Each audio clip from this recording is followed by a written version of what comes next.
Deuxième partie, chapitre 1. Il était 4 heures. Le jour se levait à peine. Un jour rose des premiers matins de mai. Sous le ciel pâlissant, les bâtiments de la Borderie sommeillaient encore, à demi sombres. 3 longs bâtiments aux 3 bords de la vaste cour carrée. La bergerie au fond, les granges à droite, la vacherie, l'écurie et la maison d'habitation à gauche. Fermant le 4e côté, la porte charretière était close, verrouillée d'une barre de fer. Et, sur la fosse à fumier, seul un grand coq jaune sonnait le réveil, de sa note éclatante de clairon. Un second coq répondit, puis un troisième. L'appel se répéta, s'éloigna de ferme en ferme, d'un bout à l'autre de la Beauce. Cette nuit-là, comme presque toutes les nuits, Hourdequin était venu retrouver Jacqueline dans sa chambre, la petite chambre de servante qu'il lui avait laissé embellir d'un papier à fleurs, de rideaux de percale et de meubles d'acajou. Malgré son pouvoir grandissant, elle s'était heurtée à de violents refus chaque fois qu'elle avait tenté d'occuper avec lui la chambre de sa défunte femme, la chambre conjugale, qu'il défendait par un dernier respect. Elle en restait très blessée.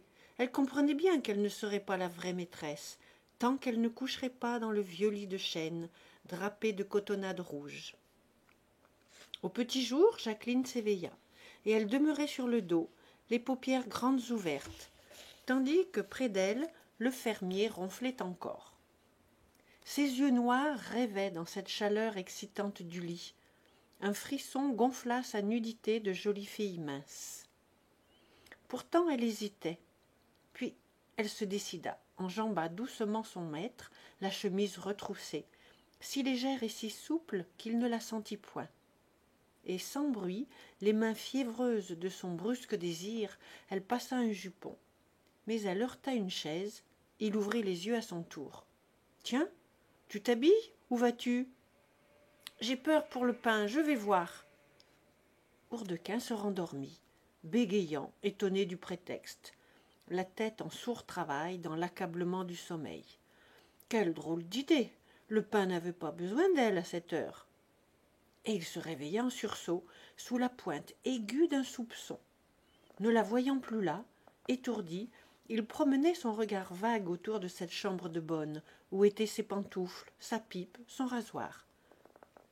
Encore quelques coups de chaleur de cette gueuse pour un valet. Il lui fallut 2 minutes avant de se reprendre. Il revit toute son histoire. Son père, Isidore Hourdequin, était le descendant d'une ancienne famille de paysans de Cloyes, affinés et montés à la bourgeoisie au XVIe siècle. Tous avaient eu des emplois dans la gabelle, un grainetier à Chartres, un autre contrôleur à Châteaudun, et Isidore, orphelin de bonheur, possédait une 60aine de 1000 francs lorsque, à 26 ans, privé de sa place par la Révolution, il eut l'idée de faire fortune avec les vols de ces brigands républicains qui mettaient en vente les biens nationaux. Il connaissait admirablement la contrée. Il flaira, calcula, paya 30 000 francs, à peine le 5e de leur valeur réelle, les 150 hectares de la Borderie, tout ce qu'il restait de l'ancien domaine des Rognes-Bouqueval. Pas un paysan n'avait osé risquer ses écus. Seuls des bourgeois, des robins et des financiers tirèrent profit de la mesure révolutionnaire. D'ailleurs, c'était simplement une spéculation, car Isidore comptait bien ne pas s'embarrasser d'une ferme, la revendre à son prix dès la fin des troubles, quintupler ainsi son argent. Mais le directoire arriva et la dépréciation de la propriété continuait. Il ne put vendre avec le bénéfice rêvé. Sa terre le tenait et il en devint le prisonnier. À ce point que, têtu, ne voulant rien lâcher d'elle, il eut l'idée de la faire valoir lui-même, espérant y réaliser enfin la fortune. Vers cette époque, il épousa la fille d'un fermier voisin qui lui apporta 50 hectares. Dès lors, il en eut 200, et ce fut ainsi que ce bourgeois, sorti depuis 3 siècles de la souche paysanne, retourna à la culture. Mais à la grande culture, à l'aristocratie du sol, qui remplaçait l'ancienne toute-puissance féodale. Alexandre Hourdequin, son fils unique, était né en 1804. Il avait commencé d'exécrables études au collège de Châteaudun. La terre le passionnait. Il préféra revenir aider son père, décevant un nouveau rêve de ce dernier qui, devant la fortune lente, aurait voulu vendre tout et lancer son fils dans quelque profession libérale. Le jeune homme avait 27 ans lorsque, le père mort, il devint le maître de la Borderie. Il était pour les méthodes nouvelles. Son premier soin, en se mariant, fut de chercher, non du bien, mais de l'argent. Car selon lui, il fallait s'en prendre au manque de capital si la ferme végétait. Et il trouva la dot désirée, une somme de 50 000 francs que lui apporta une sœur du notaire Baillehache, une demoiselle mûre, son aînée de 5 ans, extrêmement laide, mais douce. Alors commença entre lui et ses 200 hectares une longue lutte, d'abord prudente, peu à peu enfiévrée par les mécomptes, lutte de chaque saison, de chaque jour, qui, sans l'enrichir, lui avait permis de mener une vie large de gros hommes sanguins, décidés à ne jamais rester sur ses appétits. Depuis quelques années, les choses se gâtaient encore. Sa femme lui avait donné 2 enfants, un garçon qui s'était engagé par haine de la culture et qui venait d'être fait capitaine après Solferino, une fille délicate et charmante, sa grande tendresse, l'héritière de la Borderie, puisque son fils ingrat courait les aventures. D'abord, en pleine moisson, il perdit sa femme. L'automne suivant, sa fille mourait. Ce fut un coup terrible. Le capitaine ne se montrait même plus une fois par an. Le père se trouva brusquement seul, l'avenir fermé, sans l'encouragement désormais de travailler pour sa race. Mais si la blessure saignait au fond, il resta debout, violent et autoritaire. Devant les paysans qui ricanaient de ses machines, qui souhaitaient la ruine de ce bourgeois assez audacieux pour tâter de leur métier, il s'obstina. Et que faire d'ailleurs? Il était de plus en plus étroitement le prisonnier de sa terre. Le travail accumulé, le capital engagé, l'enfermait chaque jour davantage, sans autre issue possible désormais que d'en sortir par un désastre. Hourdequin, carré des épaules, avec sa large face haute en couleur, n'ayant gardé que des mains petites de son affinement bourgeois, avait toujours été un mâle despotique pour ses servantes. Même du temps de sa femme, toutes étaient prises, et cela naturellement, sans autre conséquence, comme une chose due. Si les filles de paysans pauvres qui vont en couture se sauvent parfois, pas une de celles qui s'engagent dans les fermes n'évite l'homme, les valets ou le maître. Madame Hourdequin vivait encore lorsque Jacqueline entra à la Borderie, par charité. Le père Cognier, un vieil ivrogne, la rouait de coups, et elle était si desséchée, si minable, qu'on lui voyait les os du corps au travers de ses guenilles. Avec ça, d'une telle laideur, croyait-on, que les gamins la huaient. On ne lui aurait pas donné 15 ans, bien qu'elle en eût alors près de 18. Elle aidait la servante, on l'employait à de basses besognes, à la vaisselle, au travail de la cour, au nettoyage des bêtes, ce qui achevait de la crotter, salie à plaisir. Pourtant, après la mort de la fermière, elle parut se décrasser un peu. Tous les valets la culbutaient dans la paille. Pas un homme ne venait à la ferme sans lui passer sur le ventre. Et, un jour qu'elle l'accompagnait à la cave, le maître, dédaigneux jusque-là, voulut aussi goûter de ce laidron mal tenu. Mais elle se défendit furieusement, l'égratigna, le mordit, si bien qu'il fut obligé de la lâcher. Dès lors, sa fortune était faite. Elle résista pendant 6 mois, se donna ensuite par petits coins de peau nue. De la cour, elle était sautée à la cuisine, servant en titre. Puis elle engagea une gamine pour l'aider. Puis, tout à fait dame, elle eut une bonne qui la servit. Maintenant, de l'ancien petit torchon, s'était dégagée une fille très brune, l'air fin et joli, qui avait la gorge dure, les membres élastiques et forts des fausses maigres. Elle se montrait d'une coquetterie dépensière, se trempait de parfums. tout en gardant un fond de malpropreté. Les gens de Rognes, les cultivateurs des environs, n'en demeuraient pas moins étonnés de l'aventure. Était-ce Dieu possible qu'un Richard se fût entiché d'une mauviette pareille, pas belle, pas grasse, de la cognette, enfin, la fille à cogner, à ce soulard qu'on voyait depuis 20 ans casser les cailloux sur les routes. Ah, un fier beau-père, une fameuse catin.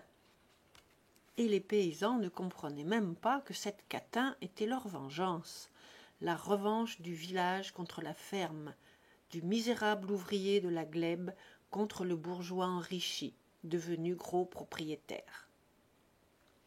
Hourdequin, dans la crise de ses 55 ans, s'acoquinait, la chair prise, ayant le besoin physique de Jacqueline, comme on a le besoin du pain et de l'eau. Quand elle voulait être bien gentille, elle l'enlaçait d'une caresse de chatte. Elle le gorgeait d'un dévergondage sans scrupule, sans dégoût, tel que les filles ne l'osent pas. Et pour une de ces heures, il s'humiliait. Il la suppliait de rester, après des querelles, des révoltes terribles de volonté, dans lesquelles il menaçait de la flanquer dehors, à grands coups de botte. La veille encore, il l'avait giflée, à la suite d'une scène qu'elle lui faisait, pour coucher dans le lit où était morte sa femme. Et toute la nuit, elle s'était refusée, lui allongeant des tapes dès qu'il s'approchait. Car si elle continuait à se donner le régal des garçons de la ferme, elle le rationnait, lui, le fouettait d'abstinence, afin d'augmenter son pouvoir. Aussi, ce matin-là, dans cette chambre moite, dans ce lit défait, où il la respirait encore, fut-il repris de colère et de désir. Depuis longtemps il flairait ces continuelles trahisons. Il se leva d'un saut, il dit à voix haute : « Ah, bougresse, si je te pince !» Vivement il s'habilla et descendit. Jacqueline avait filé à travers la maison muette, éclairée à peine par la pointe de l'aube. Comme elle traversait la cour, elle eut un mouvement de recul, en apercevant le berger, le vieux Soulas, déjà debout. Mais son envie la tenait si fort qu'elle passa outre. Tant pis.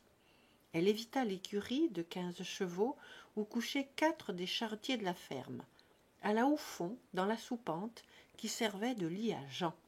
De la paille, une couverture, pas même de drap. Et, l'embrassant tout endormie, lui fermant la bouche d'un baiser, frissonnante, essoufflée, à voix très basse. « C'est moi, grosse bête, et pas peur. Vite, vite, dépêchons !» Mais il s'effraya. Il ne voulut jamais à cette place, dans son lit, crainte d'une surprise. L'échelle du fenil était près de là. Ils grimpèrent, laissèrent la trappe ouverte, se culbutèrent au milieu du foin.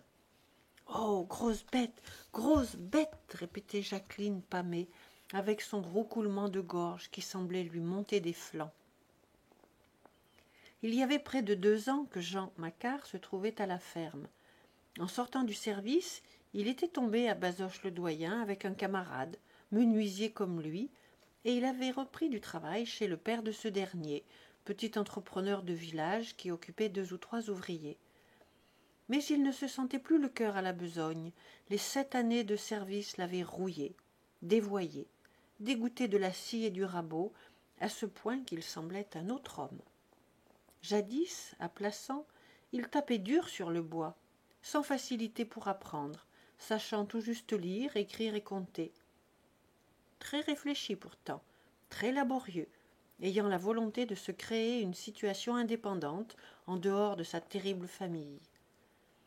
Le vieux Macquart le tenait dans une dépendance de fille, lui soufflait sous le nez ses maîtresses, allait chaque samedi à la porte de son atelier lui voler sa paix. Aussi, lorsque les coups et la fatigue eurent tué sa mère, suivit-il l'exemple de sa sœur Gervaise, qui venait de filer à Paris avec un amant. Il se sauva de son côté pour ne pas nourrir son fainéant de père. Et maintenant il ne se reconnaissait plus. Non qu'il fût devenu paresseux à son tour, mais le régiment lui avait élargi la tête. La politique, par exemple, qui l'ennuyait autrefois, le préoccupait aujourd'hui, le faisait raisonner sur l'égalité et la fraternité. Puis, c'étaient des habitudes de flâne, les factions rudes et oisives, la vie somnolente des casernes, la bousculade sauvage de la guerre. Alors, les outils tombaient de ses mains. Il songeait à sa campagne d'Italie, et un grand besoin de repos l'engourdissait, l'envie de s'allonger et de s'oublier dans l'herbe. Un matin, son patron vint l'installer à la borderie pour des réparations. Il y avait un bon mois de travail, des chambres à parqueter, des portes, des fenêtres à consolider un peu partout. Lui, heureux, traîna la besogne 6 semaines. Sur ces entrefaites, son patron mourut, et le fils, qui s'était marié, alla s'établir dans le pays de sa femme. Demeuré à la borderie, où l'on découvrait toujours des bois pourris à remplacer, le menuisier y fit des journées pour son compte. Puis, comme la moisson commençait, il donna un coup de main, resta 6 semaines encore, de sorte que, le voyant si bien mordre à la culture, le fermier finit par le garder tout à fait. En moins d'1 an, l'ancien ouvrier devint un bon valet de ferme, charriant, labourant, semant, fauchant, dans cette paix de la terre, où il espérait contenter enfin son besoin de calme. C'était donc fini de scier et de raboter, et il paraissait né pour les champs, avec sa lenteur sage, son amour du travail réglé, ce tempérament de bœuf de labour qu'il tenait de sa mère. Il fut ravi d'abord. Il goûta la campagne que les paysans ne voient pas. Il la goûta à travers des restes de lecture sentimentale, des idées de simplicité, de vertu, de bonheur parfait, tels qu'on les trouve dans les petits contes moraux pour les enfants. À vrai dire, une autre cause le faisait se plaire à la ferme. Au temps où il raccommodait les portes, la cognette était venue s'étaler dans ses copeaux. Ce fut elle réellement qui le débaucha, séduite par les membres forts de ce gros garçon, dont la face régulière et massive annonçait un mâle solide. Lui céda, puis recommença, craignant de passer pour un imbécile, d'ailleurs tourmenté à son tour du besoin de cette vicieuse, qui savait comment on excite les hommes. Au fond, son honnêteté native protestait. C'était mal d'aller avec la bonne amie de maître Hourdequin, auquel il gardait de la reconnaissance. Sans doute il se donnait des raisons. Elle n'était pas la femme du maître. Elle lui servait de traînée. Et puisqu'elle le trompait dans tous les coins, autant valait-il en avoir le plaisir que de le laisser aux autres. Mais ces excuses n'empêchaient pas son malaise de croître, à mesure qu'il voyait le fermier s'éprendre davantage. Certainement, ça finirait par du vilain. Dans le foin, Jean et Jacqueline étouffaient leur souffle, lorsque lui, l'oreille restée au guet, entendit craquer le bois de l'échelle. D'un bond, il fut debout, et au risque de se tuer, il se laissa tomber par le trou qui servait à jeter le fourrage. La tête de Hourdequin, justement, apparaissait de l'autre côté, au ras de la trappe. Il vit du même regard l'ombre de l'homme qui fuyait, et le ventre de la femme, encore vautré, les jambes ouvertes. Une telle fureur le poussa qu'il n'eut pas l'idée de descendre pour reconnaître le galant, et que, d'une gifle à tuer un bœuf, il jeta par terre Jacqueline, qui se relevait sur les genoux. « Ah, putain !» Elle hurla, elle nia l'évidence dans un cri de rage. « Ce n'est pas vrai !» Il se retenait de défoncer à coups de talon ce ventre qu'il avait vu, cette nudité étalée de bête en folie. « Je l'ai vu, dis que c'est vrai ou je te crève !»« Non, non, non, pas vrai !» Puis, quand elle se fut enfin remise sur les pieds, la jupe rabattue, elle devint insolente, provocante, décidée à jouer sa toute-puissance. « Et d'ailleurs, qu'est-ce que ça te fiche ? Est-ce que je suis ta femme ? Puisque tu ne veux pas que je couche dans ton lit, je suis bien libre de coucher où ça me plaît. » Elle eut son roucoulement de colombe, comme une moquerie lascive. « Allons, ôte-toi de là que je descende, je m'en irai ce soir. »« Tout de suite. »« Non, ce soir. Attends donc de réfléchir. » Il resta frémissant, hors de lui, ne sachant sur qui faire tomber sa colère. S'il n'avait déjà plus le courage de la jeter immédiatement à la rue, avec quelle joie il aurait flanqué le galant dehors. Mais où le prendre maintenant ? Il était monté droit au fenil, guidé par les portes ouvertes, sans regarder dans les lits, et lorsqu'il fut redescendu, les 4 charretiers de l'écurie s'habillaient, ainsi que Jean, au fond de sa soupente. Lequel des 5 ? aussi bien celui-ci que celui-là, et les 5 à la file peut-être. Il espérait cependant que l'homme se trahirait. Il donna ses ordres pour la matinée, n'envoya personne au champ, ne sortit pas lui-même, serrant les poings, tournant dans la ferme avec des regards obliques et l'envie d'assommer quelqu'un. Après le déjeuner de 7 heures, cette revue irritée du maître fit trembler la maison. Il y avait à la borderie les 5 charretiers pour 5 charrues, 3 batteurs, 2 vachers ou hommes de cour, un berger et un petit porcher, en tout 12 serviteurs, sans compter la servante. D'abord, dans la cuisine, il apostropha cette dernière, parce qu'elle n'avait pas remis au plafond les pelles du four. Ensuite, il rôda dans les 2 granges, celle pour l'avoine, celle pour le blé, immense celle-ci, haute comme une église, avec des portes de 5 mètres. Et il y chercha querelle au batteur, dont les fléaux, disait-il, hachaient trop la paille. De là, il traversa la vacherie, en rageant de trouver les 30 vaches en bon état, l'allée centrale lavée, les auges propres. Il ne savait à quel propos tomber sur les vachers, lorsque dehors, en donnant un coup d'œil aux citernes, dont ils avaient aussi l'entretien, il s'aperçut qu'un tuyau de descente était bouché par nid de pierrots, ainsi que dans toutes les fermes de la Beauce, on recueillait précieusement les eaux de pluie des toitures, à l'aide d'un système compliqué de gouttières.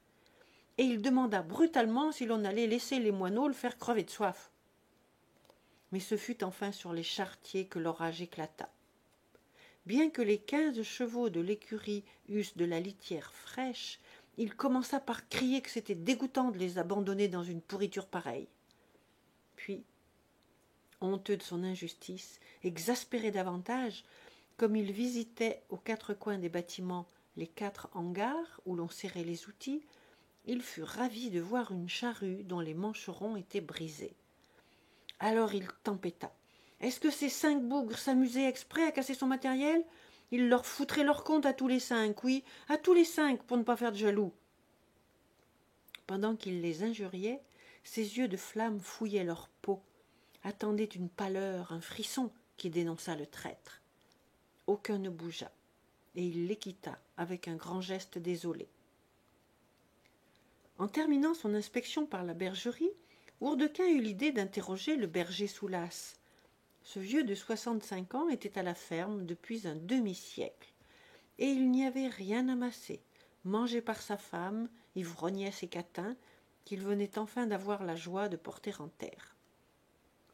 Il tremblait que son âge ne le fît congédier bientôt. Peut-être que le maître l'aiderait, mais est-ce qu'on savait si les maîtres ne mourraient pas les premiers? Est-ce qu'il donnait jamais de quoi pour le tabac et la goutte? D'ailleurs, il s'était fait une ennemie de Jacqueline, qu'il exécrait, d'une haine d'anciens serviteurs jaloux, révolté par la fortune rapide de cette dernière venue. Quand elle le commandait, à 7 heures, l'idée qu'il l'avait vu en guenille dans le crottin le jetait hors de lui. Elle l'aurait certainement renvoyé si elle s'en était senti la puissance. Et cela le rendait prudent. Il voulait garder sa place. Il évitait tout conflit, bien qu'il se crût certain de l'appui du maître. La bergerie au fond de la cour occupait tout le bâtiment, une galerie de 80 mètres, où les 800 moutons de la ferme n'étaient séparés que par des claies. Ici, les mères, en divers groupes. Là, les agneaux. Plus loin, les béliers. À 2 mois, on châtrait les mâles, qu'on élevait pour la vente, tandis qu'on gardait les femelles afin de renouveler le troupeau de mères, dont on vendait chaque année les plus vieilles. Et les béliers couvraient les jeunes à des époques fixes, des distelets croisés de mérinos, superbes avec leur air stupide et doux, leur tête lourde au grand nez arrondi d'homme à passion. Quand on entrait dans la bergerie, une odeur forte suffoquait, l'exhalaison ammoniacale de la litière, de l'ancienne paille sur laquelle on remettait de la paille fraîche pendant 3 mois. Le long des murs, des crémaillères permettaient de hausser les râteliers à mesure que la couche de fumier montait. Il y avait de l'air pourtant, de larges fenêtres, et le plancher du fenil, au-dessus, était fait de madriers mobiles qu'on enlevait en partie, lorsque diminuait la provision des fourrages. On disait, du reste, que cette chaleur vivante, cette couche en fermentation, molle et chaude, était nécessaire à la belle venue des moutons. Hourdequin, comme il poussait une des portes, aperçut Jacqueline qui s'échappait par une autre. Elle aussi avait songé à Soulas, inquiète, certaine d'avoir été guettée avec Jean. Mais le vieux était resté impassible, sans paraître comprendre pourquoi elle se faisait aimable contre sa coutume. Et la vue de la jeune femme sortant de la bergerie, où elle n'allait jamais, enfiévra l'incertitude du fermier. « Eh bien, père Soulas, demanda-t-il, rien de nouveau ce matin ?» Le berger, très grand, très maigre, avec un visage long, coupé de plis, comme taillé à la serpe dans un nœud de chêne, répondit lentement. « Non, monsieur Hourdequin, rien du tout, sauf que les tondeurs arrivent et vont bientôt se mettre à la besogne. » Le maître causa un instant, pour n'avoir pas l'air de l'interroger. Les moutons qu'on nourrissait là, depuis les premières gelées de la Toussaint, allaient bientôt sortir vers le milieu de mai, dès qu'on pourrait les conduire dans les trèfles. Les vaches, elles, n'étaient guère menées en pâture qu'après la moisson. Cette Beauce, si sèche, dépourvue d'herbage naturel, donnait de bonnes viandes cependant, et c'était routine et paresse si l'élevage du bœuf s'y trouvait inconnu. Mais chaque ferme n'engraissait que 5 ou 6 porcs pour sa consommation. De sa main brûlante, Hourdequin flattait les brebis qui étaient accourues, la tête levée, avec leurs yeux doux et clairs, tandis que le flot des agneaux, enfermés plus loin, se pressait en bêlant contre les claies. « Et alors, père Soulas, vous n'avez rien vu ce matin ?» redemanda-t-il en le regardant droit dans les yeux. Le vieux avait vu, mais à quoi bon parler? Sa défunte, la garce et la Soularde, lui avait appris le vice des femmes et la bêtise des hommes. Peut-être bien que la cognette, même vendue, resterait la plus forte, et alors ce serait sur lui qu'on tomberait pour se débarrasser d'un témoin gênant. « Rien vu du tout, répéta-t-il, les yeux ternes, la face immobile. Lorsque Hourdequin retraversa la cour, il remarqua que Jacqueline y était demeurée, nerveuse, l'oreille tendue, avec la crainte de ce qui se disait dans la bergerie. Elle affectait de s'occuper de ses volailles, les 600 bêtes, poules, canards, pigeons, qui voletaient, cancanaient, grattaient la fosse à fumier au milieu d'un continuel vacarme. Et même le petit porcher ayant renversé un seau d'eau blanche qu'il portait au cochon, elle se détendit un peu les nerfs en le giflant. Mais un coup d'œil jeté sur le fermier la rassura. Il ne savait rien. Le vieux s'était mordu la langue. Son insolence en fut accrue. Aussi, au déjeuner de midi, se montra-t-elle d'une gaieté provocante. Les gros travaux n'étaient pas commencés, on ne faisait encore que 4 repas. L'émietté de lait à 7 heures, la rôtie à midi, le pain et le fromage à 4 heures, la soupe et le lard à 8. On mangeait dans la cuisine, une vaste pièce où s'allongeait une table, flanquée de 2 bancs. Le progrès n'y était représenté que par un fourneau de fonte qui occupait un coin de l'âtre immense. Au fond s'ouvrait la bouche noire du four, et les casseroles luisaient. D'antiques ustensiles s'alignaient en bon ordre le long des murs enfumés. Comme la servante, une grosse fille laide, avait cuit le matin, une bonne odeur de pain chaud montait de la huche, laissée ouverte. « Alors, vous avez l'estomac bouché aujourd'hui ?» demanda hardiment Jacqueline à Hourdequin, qui rentrait le dernier. Depuis la mort de sa femme et de sa fille, pour ne pas manger tout seul, il s'asseyait à la table de ses serviteurs, ainsi qu'au vieux temps. Et il se mettait à un bout, sur une chaise, tandis que la servante maîtresse faisait de même à l'autre bout. On était 14, la bonne servait. Quand le fermier se fut assis, sans répondre, la cognette parla de soigner la rôtie. C'étaient des tranches de pain grillées, cassées ensuite dans une soupière, puis arrosées de vin, qu'on sucrait avec de la ripopée, l'ancien mot qui désigne la mélasse en Beauce, et elle en redemanda une cuillerée. Elle affectait de vouloir gâter les hommes. Elle lâchait des plaisanteries qui les faisaient éclater de gros rires. Chacune de ces phrases était à double entente, rappelait qu'elle partait le soir. On se prenait, on se quittait, et qui n'en aurait jamais plu regretterait de ne pas avoir trempé une dernière fois son doigt dans la sauce. Le berger mangeait de son air hébété, pendant que le maître, silencieux, semblait lui aussi ne pas comprendre. Jean, pour ne pas se trahir, était obligé de rire avec les autres, malgré son ennui, car il ne se trouvait guère honnête dans tout ça. Après le déjeuner, Hourdequin donna ses ordres pour l'après-midi. Il n'y avait dehors que quelques petits travaux à terminer. On roulait les avoines, on finissait le labour des jachères, en attendant de commencer la fauchaison des luzernes et des trèfles. Aussi garda-t-il 2 hommes, Jean et un autre, qui nettoyèrent le fenil. Et lui-même, accablé maintenant, les oreilles bourdonnantes sous la réaction sanguine, très malheureux, se mit à tourner, sans savoir à quelle occupation tuer son chagrin. Les tondeurs s'étaient installés sous un des hangars, dans un angle de la cour. Il alla se planter devant eux, les regarda. Ils étaient 5, des gaillards efflanqués et jaunes, accroupis, avec leurs grands ciseaux d'acier luisant. Le berger qui apportait les brebis, les 4 pieds liés, pareils à des outres, les rangeait sur la terre battue du hangar, où elles ne pouvaient plus que lever la tête en bêlant. Et lorsqu'un des tondeurs en saisissait une, elle se taisait, s'abandonnait, ballonnée par l'épaisseur de sa fourrure, que le suint et la poussière cuirassaient d'une croûte noire. Puis, sous la pointe rapide des ciseaux, la bête sortait de la toison comme une main nue d'un gant sombre, toute rose et fraîche, dans la neige dorée de la laine intérieure.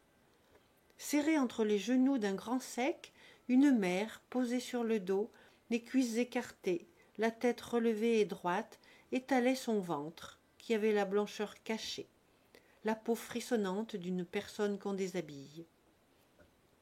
Les tondeurs gagnaient 3 sous par bête, et un bon ouvrier pouvait en tondre 20 à la journée. Hourdequin, absorbé, songeait que la laine était tombée à 8 sous la livre, et il fallait se dépêcher de la vendre pour qu'elle ne séchappât trop, ce qui lui enlevait de son poids. L'année précédente, le sang de rate avait décimé les troupeaux de la Beauce. Tout marchait de mal en pis.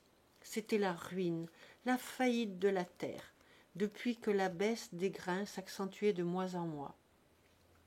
Et, ressaisi par ses préoccupations d'agriculteur, étouffant dans la cour, il quitta la ferme. Il s'en alla donner un coup d'œil à ses champs. Toujours ses querelles avec la cognette finissaient ainsi.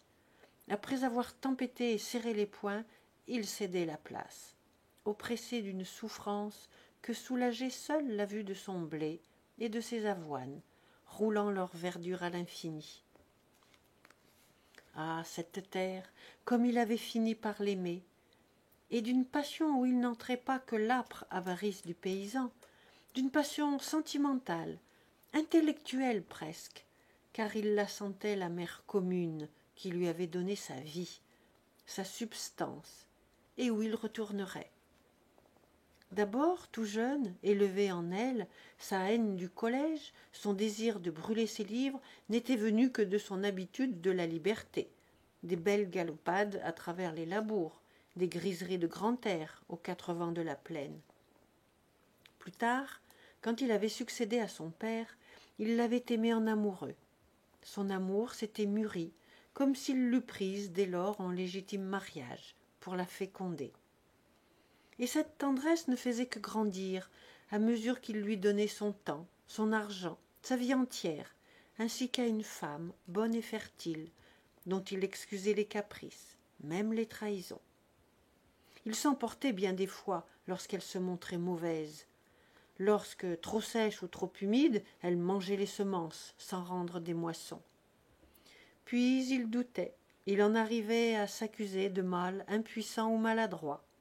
La faute en devait être à lui s'il ne lui avait pas fait un enfant. C'était depuis cette époque que les nouvelles méthodes le hantaient, le lançaient dans les innovations, avec le regret d'avoir été un cancre au collège et de n'avoir pas suivi les cours d'une de ces écoles de culture, dont son père et lui se moquaient. Que de tentatives inutiles, d'expériences manquées, et les machines que ses serviteurs détraquaient, et les engrais chimiques que fraudait le commerce. Il y avait englouti sa fortune. La Borderie lui rapportait à peine de quoi manger du pain, en attendant que la crise agricole l'achevât. N'importe, il resterait le prisonnier de sa terre. Il y enterrerait ses os, après l'avoir gardée pour femme, jusqu'au bout. Ce jour-là, dès qu'il fut dehors, il se rappela son fils, le capitaine. À eux deux, ils auraient fait de si bonnes besognes. Mais il écarta le souvenir de cet imbécile qui préférait traîner un sabre. Il n'avait plus d'enfants, il finirait solitaire. Puis l'idée lui vint de ses voisins, les cocards surtout, des propriétaires qui cultivaient eux-mêmes leur ferme de Saint-Just. Le père, la mère, 3 fils et 2 filles,